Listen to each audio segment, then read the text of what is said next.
Madam, আমি আপনার চাকরি আর করতে পারবো না ম্যাডাম, আমি ইস্তফা দিলাম। এই চাকরি করতে না পারলে করো না তো, বারবার এক কথা বলে আমাকে ভয় দেখায়ও না। ভয় কই দেখালেন ম্যাডাম? আপনার চাকরি করতে আমার অসুবিধা হচ্ছে, সেটা আমি আপনারে বলবো না? আপনি জানবেন না আমার সমস্যাটা কোথায়, কেন আমি আপনার থেকে দূরে সরে যেতেছি, সেটা আমি জানবো না? আচ্ছা বলো, কি কারণে তুমি চাকরি ছাড়তে চাচ্ছ? আপনার মামি যে আমারে কি কি মেসেজ দিছে, কি কি লেখা পাঠাইছে আপনি নিজের চোখে পড়েন। কি কি ছবি পাঠাইছে নিজের চোখে দেখেন ম্যাডাম, দেখেন। এই মহিলা মানে আপনার মামি আমার জন্য পাগল হয়ে গেছে, এখন আমি কি করবো আমারে বলেন।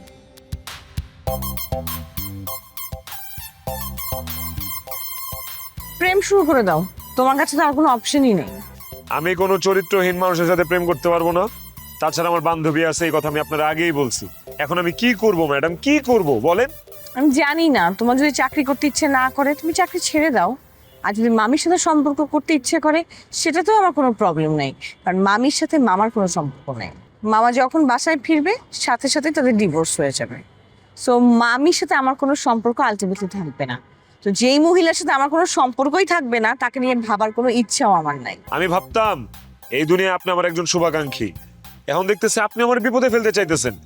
আমি কেন একটা বিবাহিত মহিলার সাথে প্রেম করবো আমারে বলেন? আমার যদি অসম প্রেম করার ইচ্ছাই থাকতো তাহলে তো আমি আমার ম্যাডামরে দিয়ে শুরু করতাম। কি বললা তুমি? তুমি আবার আমাকে নিয়ে বাজে কথা বলতেছো?